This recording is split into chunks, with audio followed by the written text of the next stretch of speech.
Michael DiLeonardo, also known as Mikey Scars. The government says he's a high-ranking member of the Gambino crime family.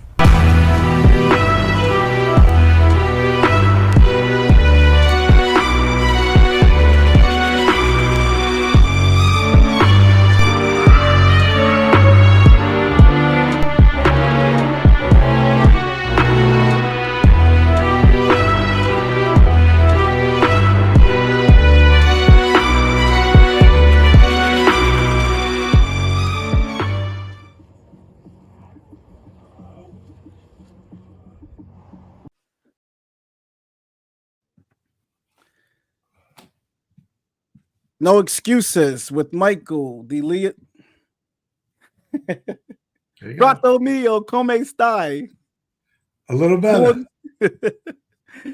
No excuses with Michael DiLeonardo. I'm your host, RJ Roger. Got a great show planned for everybody today. I like these theory-based psych shows, I call them. How you doing, Michael? I'm doing really good, except for one thing. What's that? You knocked me down from my position. Tell everybody what you did today. Tell them what you said. Well, no, I just think I really now, after knowing you more, no, I think you'd be a better underboss. Why Boss, that? underboss, because you got temper, brother. No, I don't. Yeah. No, I don't. You gotta. Okay. You're easily unnerved. But I told you this before. I think you're a victim of coming out of a high technical training, a world that I always say, the one thing that Sammy said that I really like is when he had that situation when he's with the Colombos. He goes home to Deb. He says, Deb, tell me exactly what was said, word for word. Do not miss a word. This fucking world is so technical. Tell me exactly what was said. And that's how you are. Well, look. Disagree?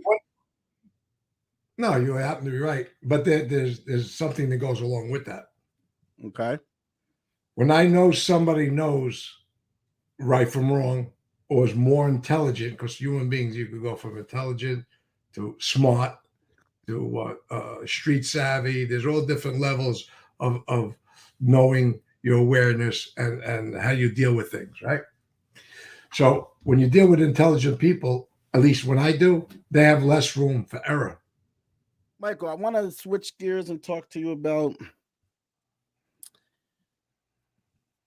when John Gotti took over as boss of the Gambino family and how that relationship works with internally, how people think about it, how does it work with the commission, what is protocol, all of that stuff. So I want to start almost with the establishment of the commission, okay? When the history of it, when it first came into place. Prior to 1931, there was, I'll say, a system of order that existed, but the commission itself, as we know, that stands today. There were 7 families in the first commission, 5 in New York, Buffalo, and Chicago. It was set up after Salvatore Maranzano was killed. Lucky Luciano got rid of the boss of bosses position and just flattened it out and made everybody equal in a voting system where there was no more one man controls the whole country. History of the American Mafia, there was only 4 boss of bosses. Lucky would have been the 5th, but he eliminated it, and thus came the commission. All right. What's commission mean to you? How was it taught to you? How was it discussed with you? Well, as Joe Bonanno said, it's a ruling body that sets protocols, settles disputes in other families if there are some. What they did was protect themselves. There was one rule that was really going to be enforced, and that's the self-preservation rule. Whereas you didn't go kill the boss of bosses and then somebody try to take that seat. Now you're going to deal with, in the beginning, let's say these 7 groups of men, that no one group in a family now can usurp the boss by assassination, by a coup. That would be faced with death if it was not approved by the other families. That's an insurance policy, a protocol they put in place that was not only good, like I said, to protect them. It was a good policy. Otherwise, people would be killing bosses throughout time. You'll get 6 or 7 good guys in a crew that's pretty well tough at that time. That most of those guys were all murderers. Didn't take much to usurp a boss, to kill a boss. And that's what went on a lot. So they had this measure put in place that you had to vote to commission these certain men, as Bonanno articulated, had to vote on taking out a boss. It stops anarchy. And if you did take out a boss, in theory, all the other groups would go against you.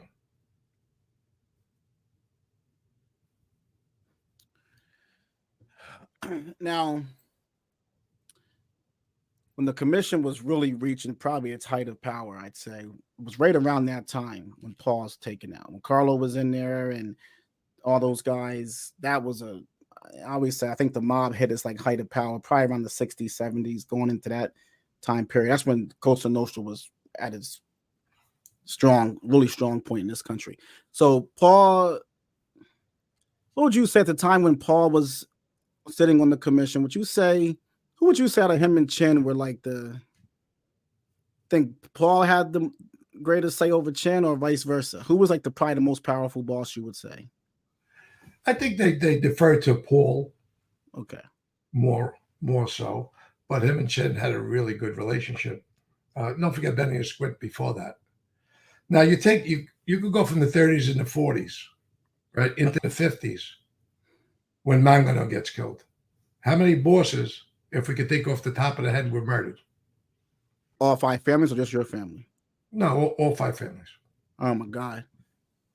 Before Albert usurped Mangano. Joe was there, he didn't get killed. Pafaci was there, he didn't get killed. Mongo was there, he didn't get killed. Was it Tommy Lucchese? He didn't get killed. No, Tom Gagliano didn't get killed. None of them. Yeah, after 31 is when most mob historians say after the creation of the commission, it was relative peace in Cosa Nostra. Yes, there was still bodies on the floor, but it wasn't like those first 30 years in this country where it was just bodies everywhere all the time, bosses getting killed all the time. So that rule worked for at Absolutely. least 20 years. That a 20-year run where no boss was killed without permission. So whatever happens to Mangano, I still think it's a mystery that how Albert was able to do that and not pay a penalty. So there had to be some kind of aligning to that. I don't know if Joe Bonanno speaks about that in the book. I did not read it. But Albert does take over the helm. And then there's a little happenings going on after that into the 50s and then into the 60s with the Pafaci War and all that other stuff, right? There is some turmoil. Joe Bonanno wants to take over, Magliocco, there are some issues. And don't forget they had relationships with Detroit, Pafaci and the Banana and Joe Bonanno. So there was a little something happening there. And there was from Albert being murdered. But I don't really remember anything with Vito. When they banged a lot of captains over there, a lot of high-ranking guys and underbosses in that family also. They try to kill Costello, right? Where these things are sanctioned, So it'd be interesting, but we can never find out for sure if these things were. I don't know, maybe the mob archaeologists could come up with something, but as far as I know, I never heard anything was sanctioned or unsanctioned. So it started to take a little different turn with those years. And then it went to peace again. Right? Just about went to peace. Mm-hmm. And then we get to Paul. I think, and maybe you could think along with me, after that 60s nonsense, no boss gets killed without permission, right? Not that, no. Bruno in Philadelphia, you know. But I'm just talking. Let's talk to New York. Well, New York, yeah, New York. I don't think of. No, I mean, Carlo was the only one. Carlo and John Gotti, from the creation of the family until I believe John. I think John and Carlo were the only two Gambino bosses never to be killed, right? Mm-hmm. All right, think about this. And this is going to lead into this conversation we're going to have. John was going to be murdered. He was on the hit parade. And that leads us to the point where we are, where I think you're going, right? There's an unsanctioned hit of a boss where the commission, players on the commission, ordered John and everybody responsible for killing Paul, who was theoretically the boss of the commission, without permission. He got put on with a death penalty by the commission, along with others, like I said. Now, with the commission at the time, Chin couldn't just say we're killing John. There would have to be a commission vote to kill John, right? There have to be other commission members that would go along with it. But if he wanted to take the initiative alone, or any other, this is my opinion, any family wanted to take the initiative alone and take John out, or anybody that would kill a boss without permission, nobody else would have a problem with it. Because it protects them. Don't forget, it's the self-preservation rule, the anarchy rule. You can't kill a boss without coming to us, the commission. You have no right to do that. If there's something done, you bring it in. What happened to Caponegro when he got bad advice from Funzuel that we talked about last week? He thought he had permission to kill Angelo. What happened to Caponegro? Right? So, and that's Philly. New York ordered that. Yeah. So, you think anybody could have killed John? Any other family could have killed John, and there wouldn't have been a penalty for that at that time because of what happened to Paul. Yeah. Well, as Gaspipe said, as history shows, as far as we know, information sources is that Chin and Dux got together during the course of the commission case when they killed Paul. He was on bail. So was Dux. We kind of talked about it a little bit before, where Sammy makes a suggestion that there was three out of the open four families, there was communication with their administrations. Now, I don't want to get into that again, but do you think that John would order a hit on the boss of the family without having some reason to believe that the commission would stand behind it? That his only problem would be Chin? Do you believe that he thought that he'd be safe with three out of the four families? First of all, we're talking about who? Jerry Lang was underboss. Conway was in jail. Jerry Lang attended commission meetings. Right? Sammy says they went and approached Gas. What was Gas? He was a captain. He wasn't a boss. He wasn't on the commission. He was a captain. Can't get permission from a captain. How do you feel? Was Gas a captain? Bananas didn't have a vote, right? Did they have a vote? No. No, they had no vote. Okay. So who's left? Chin. And if you don't go to Dux directly, you didn't go to the commission and ask permission. You put out feelers from captains. I don't believe any of it. Sorry. I don't believe that. Jerry Lang sat on the commission. Like I said before, they could have asked Jerry to go champion their cause to kill Paul, thinking whatever reasons they had. He was going to flip. He was weak. He's not in his right mind. He did too many egregious things to our family. They could have went and made a case, and Jerry could have backed them up. But that did not happen. they want to put out feelers, falls flat with me. That argument. You're not going to get. Oh, let's go one step further. Did they admit to killing Paul or didn't admit to killing Paul? Never did. Never. Could you prove they never did? Well, I can't. I can go by things that have been said. I mean, who would? But how could you admit that? You can never admit that. No, but if they got approval, they're only worried about one family. Nobody's supposed to be mad at you. Well, now was Gaspipe? He's a captain, but was he like a Frankie DeChico style captain? Big captain that because sometimes you're a captain. Jackie Knows was a captain, but then you have captains don't vote on the commission. If you want to have power in your own family, it's okay, but captains don't vote on the commission. If he says, "Let me go talk to Tony Carlo, I'll get back to you, or I'll set up a meeting for you guys to feel it out." Okay, never happened. Why? Again, Funzual told Caponegro, "Yeah, go kill him." They didn't like the Philly family because they were close with our family, Carlo Gambino. They were almost like related. That's how close they were. So, is that the permission? Why would you kill Caponegro then? You got permission from Funzual.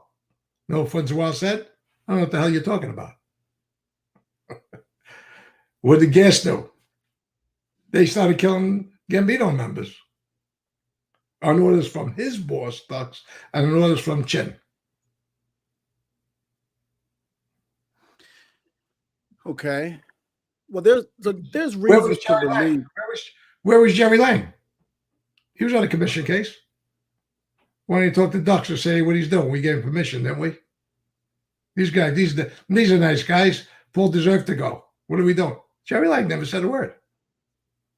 So we don't know what's true. We don't know how and what was said and what was interpreted.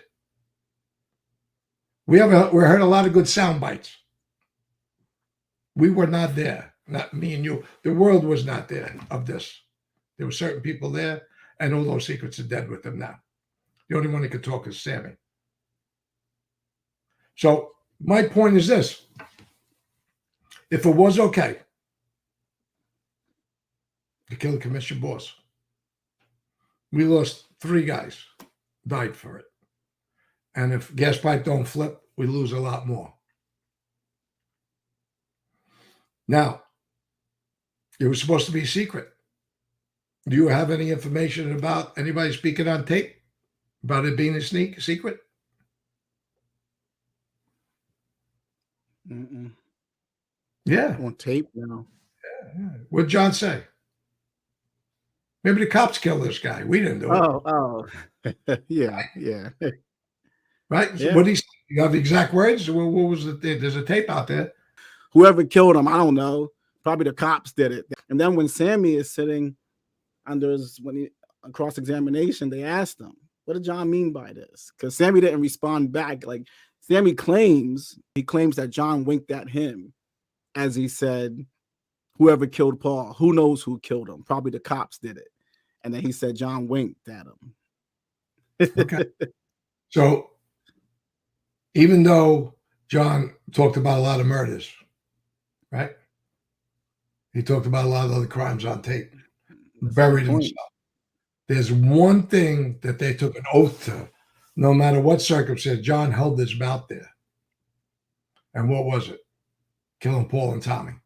Well, Paul was speaking about a commission guy, boss. So even in there, he's lying. Who killed him? Maybe the cops killed him. So, but why would John do that? Man, I never thought about that. You're right. He talked about every murder except for that, the big one. You're right. That's a great point. So why? I never thought about that. Think about this. John once said, and you know how I feel about John. John once said, what was that quote, RJ, about lying and not lying? Yeah, he said, I never lie because I'm never afraid. He said people only lie when they're scared. I'll get the exact quote. If he said that, they know how wrong it was, and they know how wrong they were. He does not say there, hey, we killed this bum, because he's raging about Paul, right? Negative. Yeah. And he does not say, good thing we killed him, and we got permission from the other guys. You don't say that. There's not one tape that they allude to that they got permission from anybody, or anybody gave him a wink and a smile. Go ahead. There's nothing that we've seen. And if it would have been introduced at trial to back up this theory about who killed Paul.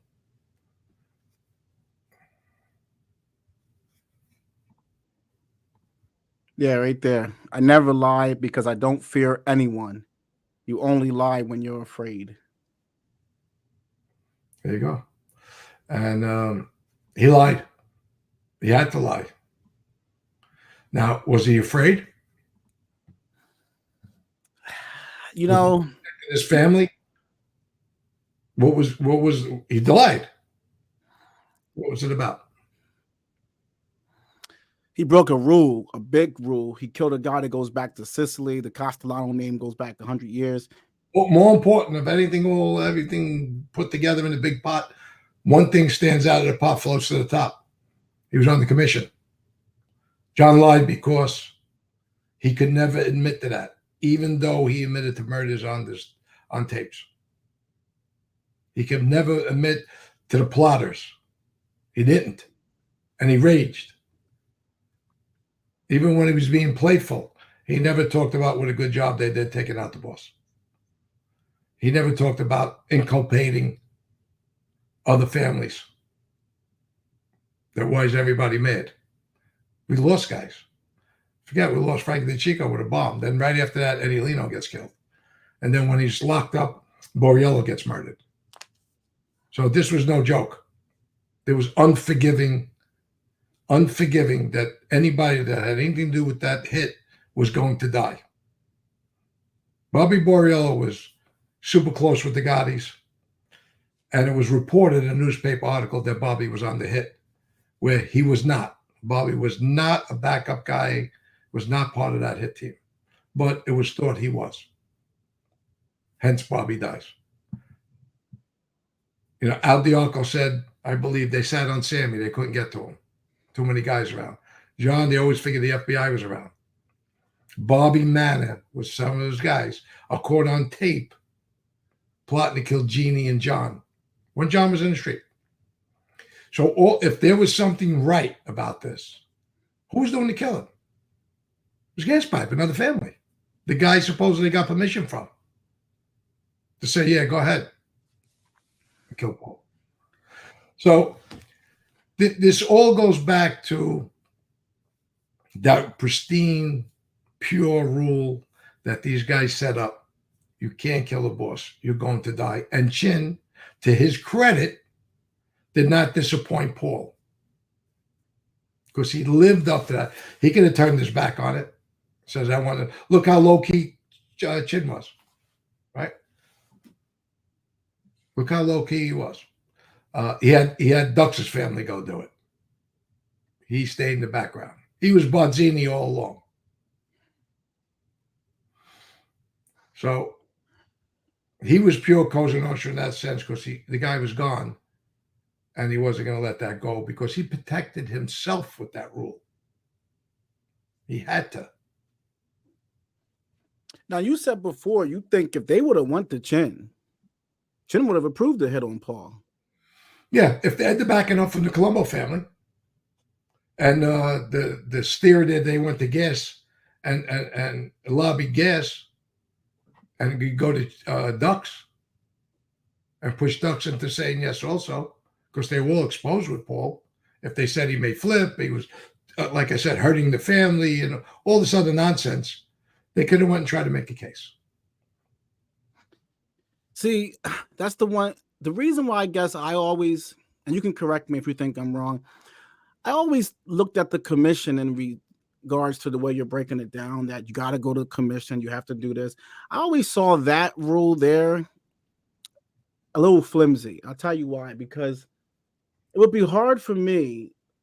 What keeps the bosses of the five families safe is by not ever setting a precedent of we'll vote and have you eliminated. So when you start voting, the more you vote on taking out bosses, you might be the next one that's being voted on. And it's hard for me to believe, it's hard for me to think that they would, a group of that elite class would say, yeah, let's vote and get rid of this one. Even if they don't really like them, it's better to just not set that precedent. Like, and it's hard to find any documented history where you see the commission came together to vote on killing someone else in the five families. Do you know of any that we have good concrete evidence on where the commission, it always seemed to me like someone rose up, killed their boss, and the commission, and that guy came and spoke before the commission and said why he had to do it, but an actual vote? Well, this is what I'm saying. We don't know. There's all that speculation about Mangano and Costello and Albert. We don't know if they really took votes. There's a speculation. Exactly. And that's how, like, Costello, how could the commission ever vote to kill him? The guy had all the political power in New York. Getting rid of him hurts everybody. But I can see Vito rising up, wanting to kill him, to take over the family, being selfish, thinking about himself. But the families as a whole, I would think they would think, why the hell do we want Vito in there? A nutcase. He's the closest thing to, he's a Nicky Scarfo Gaspipe kind of guy. This guy was a lunatic. Vito was. Yeah, but you don't know relationships were formed behind the scenes. You don't know the conversations that took place. We don't know. There you go. That's fair. That's a good point. Does Joe Bonanno say they were approved or unapproved in his book? You got to talk about Vito and Costello. I believe that the general consensus on that one is, because I know Valachi testified to it. I also believe that Bonanno did talk about it, but I don't want to say that concrete. I do know that Valachi talked about it, that was conspiring between Carlo and Vito. Okay, but that's his theory. That's not, Joe Bonanno was on the commission at that time. He was a sitting boss. Yeah, I don't. So, like I said, if you could find it, just add it into this video so everybody can see it. You know, it's a good, for me, I think they needed that precedent. I think it's one of the best things they could have done, because they'll be, like you said, would they be killing each other off as bosses? Yeah, but what if you don't? What if there's no rule? You have a boss every year. Yeah. Now, another reason, and I agree with you, because I never thought about that, but it does seem like John's fear, if he was afraid, the commission was, because there's another thing Sammy talked about with the Patsy Conti thing. Remember that story? When he says, Sammy, you go to him and tell him we want the same money that we were always getting. And if the commission comes to me, I can blame it on you. Oh, shit. Don't even talk about it. He's a liar. Okay. But you do believe that he had a fear of Chin, is what you're probably more saying, than even the commission. Chin was his worry. The rule was his worry. The obligation that he had to pay for it, because he did it unsanctioned. Did you ever hear John talk about stuff like that, the commission or Chin or stuff like that? Did he ever even bring these kind of people up around you, or talk about Chin? Not negative. Not necessarily negative, but anything that could make you gather an opinion of maybe what you might think he thought about other bosses, the commission, Chin, whatever, or how he viewed his own standing. How did he rank himself? It's a big question I have. How did he view? A lot of times we know who the big man on campus is, and you know if it's you. I wonder sometimes, where did he view himself in the pecking order? Did he think I'm the king of New York? Or, well, let me tell you, I can answer it. he was going to eliminate the commission and appoint himself boss of bosses. He was going to appoint somebody to run the Gambino family, and he was going to oversee everybody. That was John's plan. I've talked about this before. I testified to it too. No, it's 100%. I think if you look at what he was, where he tried and you were involved in fixing the war he instigated with the Colombo family. Big time.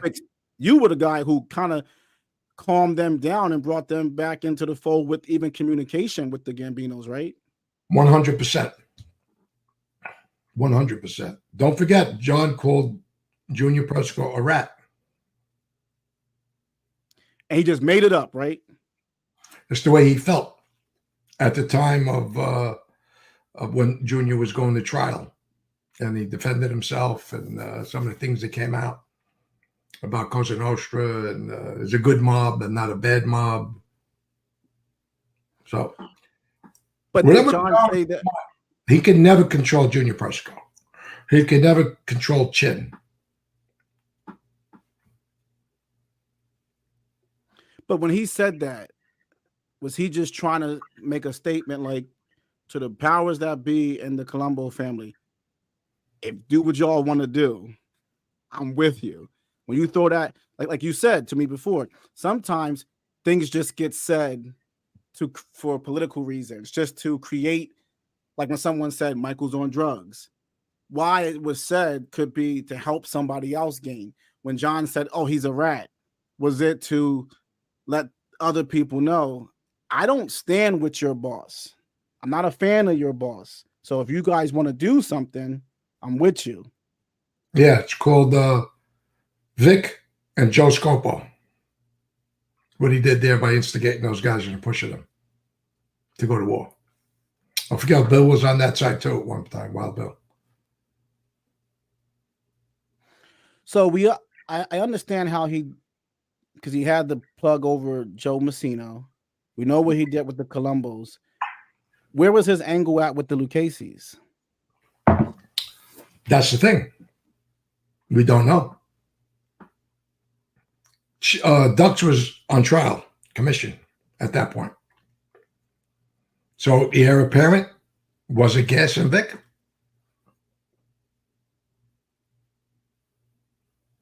Well, look, this was what John had in his mind. He was really close with Ali Shades, Al Longo. Very, very close. And was that the guy John was going to push if Chin ever went down to be the boss? We don't know what was in John's mind. John was friendly with, I'm not going to say a lot of West Side guys, but some captains that he was friendly with. Now, let me ask you this, because this is the only thing that, and I heard another content creator talk about this, but if John, some people promote the argument that if Chin wanted to kill John, it'd have been so easy. John was everywhere. And you said stuff about Ali Shades and things like that. You can talk about that. But it doesn't seem like, I mean, John would sit outside the Raven Light on a fold-up chair sometimes. Stand outside talking to guys. He wasn't. There were 30 agents around on film. Nobody was walking up over there hitting them there. No. Fair point. But the point is, I get where you're going. And yes, they had plenty of opportunities to hit John. And one of them was an Ali Shades club. I think it was every fifth week. The Continental game would go from Sonny Saccone's club, Joe Butcher's club, John's club, Ali Shades' club, Jimmy Brown's club. I think they circled like 5 different clubs. They would move the game around because it made a lot of money. They should play Continental. And I was with John, Jackie, a guy Bobby, another Bobby when he was alive, Iggy. Different guys went to Ali Shades' club. And they could have nailed John there anytime they wanted. He'll leave at 4, 5, 6 in the morning. You know, and it's in their West Side club. They could have nailed them anytime they wanted, which begs the question, why not when they were going for John? So when he's saying to you in the diner, you know, who's going to kill me? Me? Like, do you think that's how he really felt? Like, and again, you didn't really give me an answer yet, but I guess at the time, do you think John saw Chin as even if he didn't say it, John's ego would never allow him to say Chin is the chairman of the commission, like he's the top, you know, and there's always been a guy, I believe, like, I'm not sure if it's an official appointment, but there's always like one guy on the commission who's looked at like the chairman, and I think I would agree with you that Paul was that even when Chin was there. But where do you think John knew? Because I heard Sammy say that. I don't mean to keep bringing up Sammy, but it's the only reference point I have. But I heard Sammy say that before. Like, John knew that John only could wish to ever have the respect and the power that Chin had. Do you think John knew that Chin carries the biggest weight in the country at the time? Now, look, I don't. This is coming from a scorned woman, the way he weighed those words. Yeah. I don't agree with that. John didn't wish for anything. John knew. John was super confident in himself. John had the plan, was carrying out his plan. Like I said, up into instigating wars with other families. John didn't wish for anything. Did he strive? What his goals were? To be boss of bosses? Yeah. Was he concerned about Chin? 1,000%. He knew that was the guy. You know, they were out equal. Don't forget that their power was really entrenched in Chicago and other cities. The West Side, going way back. Yeah. So, you know, the days of the Papacis, with their connections with Detroit and some of the other cities, you know, we had Cleveland locked down. And so the Masseria, you go all the way back, go back to Masseria and Dagua, they had Cleveland locked down, to both of them. Then the war raged over there too, you know, when the war was going on in New York. So, you know, their power with the international, the Labor's Union, the International Teamsters Union, the West Side has an enormous amount of sway and say in that life and what went on in their life. The New Orleans, you know, it wasn't only us. So, sure, Chin had a major power base. Don't forget, they weren't hurt by anything, really. They weren't hurt by an internal war. They weren't hurt by cooperators.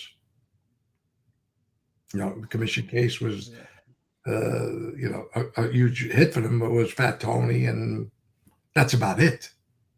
You know, from there, they did the concrete companies they had, and some businesses sure got hurt, but it didn't collapse that family. So, yeah, John wasn't afraid, but he was concerned. The thing he just posted, he lied. He had to lie. So that means he was very concerned. But even if you're not concerned, though, you still can't talk. I mean, you can't. Why not? He talked about everything else. Yeah. How about like other bosses? Like that story that Sammy told, which was like everyone's eyes popped out of their head when Nicky Scarfo says, "Hey, Sammy, you got any problems with this fucking bum?" Talking about John. Again, I don't believe that at all. Zero. How loyal was Sammy to John that he accepted that comment? Yeah, he could say, yeah, it's my boss. You can't talk like it. Never happened. My opinion, that's zero. That's fluff for 2022, 2023 Sammy Gravano stories. It's all a lie. He's supposed to go. Well, how good an underboss or consigliere was he that he don't go tell his boss, you got to watch out for this fucking Nicky. Try to compromise me. When Joe Watts tried to compromise me, where'd I go? Right back to my boss, Junior. What do you mean? $100,000. You know, I got to tell Junior about it's our money. I went back and told you, he said, do me a favor, don't tell Junior. I went back and told Junior. You don't let anybody compromise you like that. Another family? No. Wrong. What dirty deeds you got in your mind? Let's get into his mind for a minute. What dirty deeds you got in your mind that you just made in your head an alliance with Nicky Scarfo? You got in according to him, he's got an ace in the pocket. He's got an ace there with Nicky if he ever wants to go after John. Maybe Sammy he'll never tell us that. Right? There's just, I know we could get deeper, and the more you give me food for thought, the more I'll open up that can on this guy, because he was devious. He's supposed to go back and tell his boss. And, this guy called me. He was concerned about our relationship. Where's he getting this from? Could it be the West Side John? Could the West Side be poisoning him like they did with Bruno and Caponegro? Then they bang him out, John. See, I'll keep thinking about this. It's the way you got to think. Could Sammy be setting up? Let's say Nicky did say it, right? Let's adopt that for a minute. Sammy's not smart enough to know that they may be looking to compromise him to set him up against John. They're ready to kill our guys, aren't they? Right? You made an unsanctioned hit. Maybe they're lobbying you. Maybe Nicky's the guy, the intermediary, go around the corner, feel Gravano out. Maybe Gravano fell for it. Maybe he did say it, and Gravano never reported it. But if you're loyal, you go back and tell, hey, John, you can't believe what this Nicky Scarfo just did. You think the West Side's behind this? That's the way you got to think. That would almost be like a threat, I would take it as. I mean, John would have took that like, what? I mean, I would think if someone says, if you need me with this fucking bum boss you got, that's like saying, do you want us to take him out? That's how I'm hearing it. Yeah, but think about not just Nicky. What does Nicky care? He's a Philadelphia guy. He ain't a New York guy. He loves Sammy that much. Come on, that's you got to. Well, he said he helped them win Sammy said he helped them win the war. He killed one guy. It was a commission ordered hit. Fine, it was a great hit. For the way he did it, I give him all the credit. Yeah, this winning the war. I'm fed up with this. He's war. What war? I'm pulling your leg. 3 wars, Michael. What do you mean, man? See the way I got fired up? You got me fired up against you fist. You're right. He's like, I helped them win the war. Okay. I got a relationship. I helped them win the war. Yeah, like he has no shower in his room. He's a nut. So that led me to, when Paul dies, I remember exactly where I was. I was in New Jersey. I was running some of the stores for P. Castellano. And when I heard it on the news, of course, I came home and, didn't know what it was. I figured, what the hell's going on here? Killed boss and underboss. Well, war, So, I went to the club and see Frankie DeChico there and everybody else. And I didn't see too much concern for the next couple of days going forward, and I started to see Angelo come around, other guys, and you really know what just happened. Nobody's talking about, we got to go get these guys who killed Paul. Where's it coming from? You can see where it came. So initially, my feelings for that were, oh shit, we're in a war right now. Somebody just killed our boss. And then as time bled on, you know where it came from. Without a word being said, you could know where it came from. Taking over Paul's club. Frankie got the club, not Jimmy Brown, not anybody else. Frankie's club. The people that would come around, everybody had smiles. Sure, there was concern. There was my ex-father-in-law, they had guns in the club. He got arrested for a gun, possession of a gun. Cops came in. They said they seen him through a door. So people, armed themselves just in case. But you could see it was under control. Calmness in John, calmness in Frankie DeChico, and everything else. And then you heard about all these appointments that are being made within the family, and that's it came from us internally. And then I started to wonder, why would Frankie, who was up here, be involved in killing Paul? Is there more to this? So now as time goes on, you start to adopt that they were righteous. They had the permission to kill him, Paul. Then as time goes on, you start learning they didn't have permission to kill Paul. It's a secret. Nobody knows who did this. I'm just giving you, from the days to the weeks to the months. I just try to spread out my feelings, hear what's going on. Don't forget my lineage, my history, my relationships that everybody heard about. Well, the Gambino family with the Gambinos and the Castellanos. So my allegiance was to them. Now, as far as being the boss of the family and the leaders of the family, now all of a sudden there's a huge twist. It's Queens. Guys I don't know. Guys Gravano don't know. Guys in Brooklyn that really never interacted with Queens guys now control all the power. I know John Gotti, right? I know his rep, super respected, super feared. You know, I respected the man. Being true what Paulie Zach told me. Then I started having the conversations with Paulie Zach. And it was no opinions here. We don't have an opinion. Doug with his son Jerry and Zach, guys that you confide in with your life, that you can have these conversations with. Michael, no opinions. Meaning, don't opinionate about Paul being killed, about anything like that that could be in any way brought back to somebody's ears of what happened. How do you think Jerry, Paul felt about? I mean, yeah, Paulie, Zach, and Jerry felt about that. If you, I mean, you knowing them as well as you knew, do you think they felt like, you motherfucker, but I gotta commit with the new regime? Well, here's two seasoned guys, right? And one lost a father and one lost an uncle, Dagula, plus other people in that life, Gumbadas, Godfathers, and everything else in wars. They knew that this was going to be a problem. They knew there was a mistake made. They weren't happy. And, you know, I told you how Paulie Zach felt about John. He looked up to John, a young man, young buck. He looked up to John.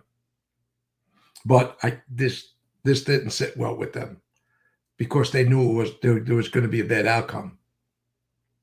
It couldn't really go well. They've seen history already.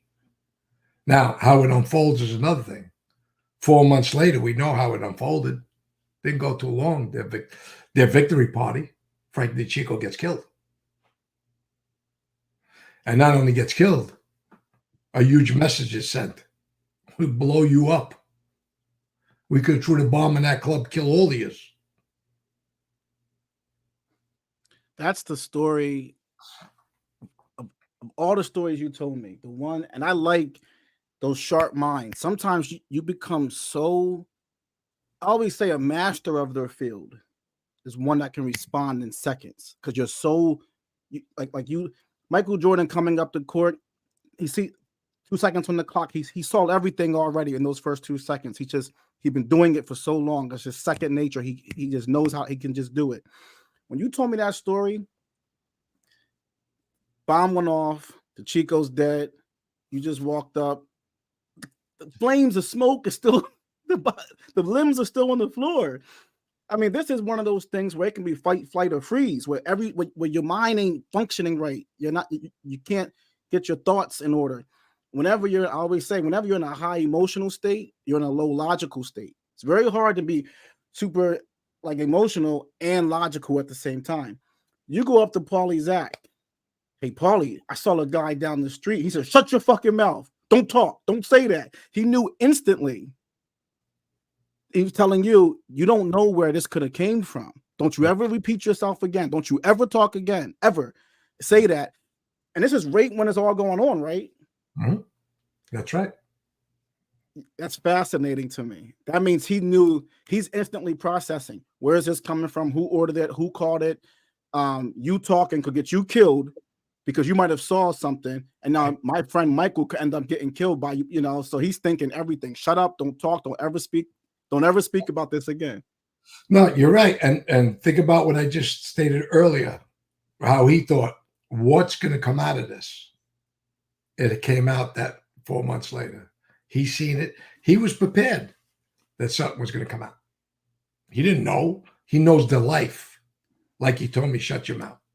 He knew there was going to be a bill to pay. That this wasn't going to go well. Yeah. So go ahead. No, go ahead. Finish up. No, go ahead. No, I was switching gears, so finish up. Yeah, switch gears, go ahead. Oh, okay. No, I was just wondering, so what's your when John did this? what you know in protocol, everything that you were taught, and you come out of the school of the boss is the boss, right? That's how everything you were taught from your grandfather and everybody around you was you honor the boss. The boss is God. Truly, they teach that. You know, the boss is number one over everything. Your wife, your kids, your family, everything. Your boss is your boss. You come out of that schooling.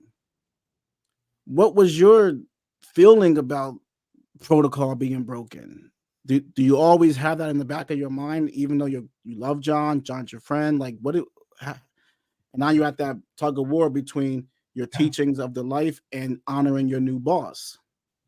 100%. Well said. And that's the conundrum. That's the mindset.